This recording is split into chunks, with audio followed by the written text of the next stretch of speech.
Today we're going to be going to Daniel chapter 4 to discover how can you make any change last forever. There's two keys. The first is you need to want to change, and the second is you need God's help. But tell us about Nebuchadnezzar's story. Welcome, Sarah. Hey. It's a pretty amazing story. It's a story about a king who destroys Jerusalem, kills Daniel's parents, gets rid of Daniel's man bits, and yet during all of this, Daniel still remains faithful to God, and he's witness to this. He's witness to to Daniel's reaction during all these circumstances, and because of that, he turns his life around and believes in God. It's an amazing story. It's like someone like Hitler or Saddam Hussein turning around and suddenly being a Bible believer with the heart of Mother Teresa. And he actually talks about it. He wrote his experience down to his subjects, and you can read what it says in Daniel chapter 4, verse 37. It says, "Now I, Nebuchadnezzar, praise and exalt and glorify the King of heaven, because everything he does is right, and all his ways are just, and those who walk in pride he is able to humble." Okay. Yep, and he wants to tell everybody about it. And at the beginning of the chapter, in verse 1, he actually addresses this chapter by saying, "To the nations and peoples of every language who live in all the earth." Okay. So Nebuchadnezzar decided that he needed to change, and then he asked God's help, and the change became permanent. But what caused the crisis? Yeah, a real mental crisis, really. He was just parading around his palace, and he was just looking out over how glorious the city of Babylon was, and it was a glorious place. And he said, wow, this is great Babylon that I have built, so pride was there. And so he experienced the judgment of God, and so in that judgment, though, he lost his mind. And so for 7 years, he had this derangement of mind which made him act like a beast of the field. So he went out, he basically chewed on grass and whatever else he could sort of find. It's an actual psychiatric condition, very rare. It is a very rare psychiatric condition. And he experienced that, and at the end of the 7 years, he got a reprieve from that. And he was able to be restored, not just back to normal health, but restored back to his kingdom again. Okay. Well, that's 2,600 years ago. I mean, how does it relate today? I mean, does it happen today or what? Well, people today have crises, and in that regard it relates to today. So the difference is, yes, it might have been a long time ago, but today people have trouble. And I think we can do what Nebuchadnezzar did, which was ask God for help. So he was rocking along and things were going really bad. He'd lost his mind. And at some point there, we get the impression that Nebuchadnezzar has asked God for help. Now in life, if you want something different, you've got to do something different. And so why not just be like Nebuchadnezzar? He had to humble himself to ask for help. But when you make that choice and say, okay, God, I'm going to ask you to come into my situation, you'll be amazed at what can happen. The Bible says a leopard can't change his spots, but with God's help it can. And so even if you feel like I could never get out of this rut, I think that if you ask God for help, he'll help you get out of it. So self-help books are good. They've got their place, and there's some good truth in them. But if we want to get to the very heart or core of changing our lives, the secret is getting to the very core beliefs of who we are and recognising we need God in our lives. Okay. Well, Sarah's going to continue the story for us a bit. I mean, was Nebuchadnezzar warned by God, or did it happen? Oh, yeah, absolutely. God gave him a huge warning. He sent him a dream, and in this dream he dreamed that there was a huge tree and all its branches were cut off, and it was just a stump, and no leaves grew on the stump for 7 years. And so he got really worried about this, so he called Daniel to come and help interpret the dream. And Daniel actually said to him, he said, "You are like that tree.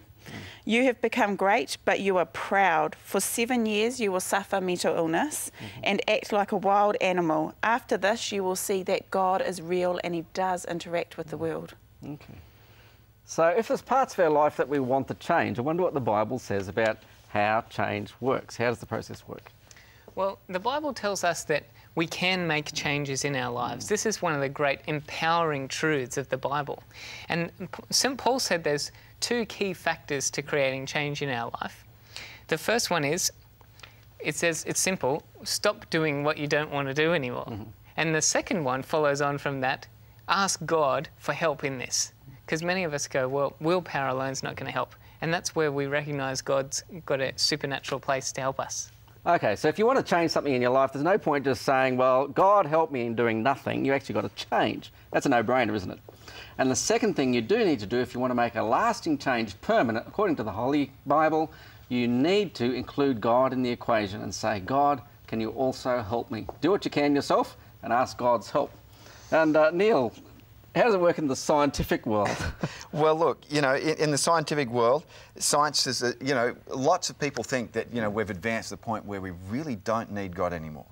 And, you know, we just, from a Christian perspective, we just call them secularists, you know, people who live without reference to God. That's like Nebuchadnezzar. And that was exactly his point. He thought, wow, this is the whole kingdom. I've got all of this. I really don't need the God of heaven, the God of, you know, Daniel's God at all. And he was as rich as Donald Trump. It did him the world of good. That's right. It worked. So he had it all laid at his fingertips, and he had everything.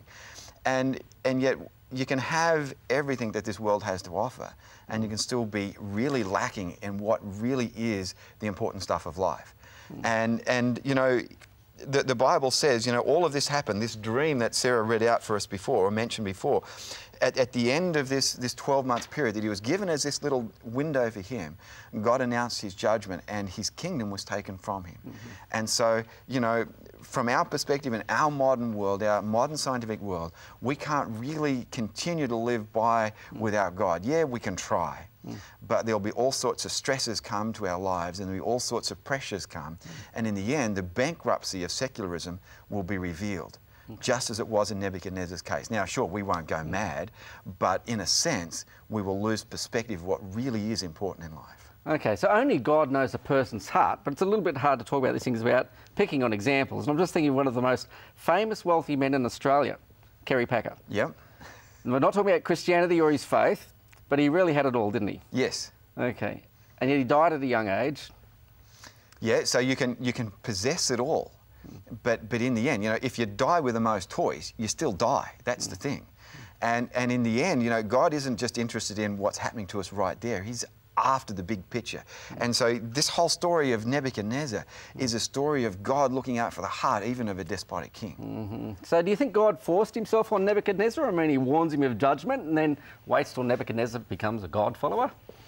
Well, God doesn't force himself on anyone. Many people go through crisis and they never call out to God. And in fact, next week we're going to be looking at Nebuchadnezzar's grandson. I mean, he's there getting drunk while everyone is trying to defend Babylon against invasion. And God gives him a warning. Yeah, and God gives him a warning, but he doesn't call out for help and he doesn't get it. Okay. We'll find out what happens there next week. Yeah. But yeah, back to Neil here for some final thoughts about the topic. Yeah, well, look, I think it's a great topic which speaks a real warning to us, you know, in terms of the values and the priorities we set for our life. And, you know, we can find ourselves in all sorts of trouble, but God is willing to enter into that. And our response, are we going to be filled with pride and say, no, I can get by, I don't need God's help? Or are we going to actually have the experience that Nebuchadnezzar had where he humbled his heart and he actually said, yeah, I actually really do need God's help. And when we say that, God comes to us and gives us that help straight away. Okay, well, if you'd like to know how to make any change last absolutely forever, according to the Holy Bible, you first need to make the change. That's obvious. And then ask God for help. You see, the whole Bible story is a story of a God who loves you, who's willing to interact with you in this modern world in a supernatural way. Ask for his help, you'll get it. Until we meet each other next week, have faith, because God does love you.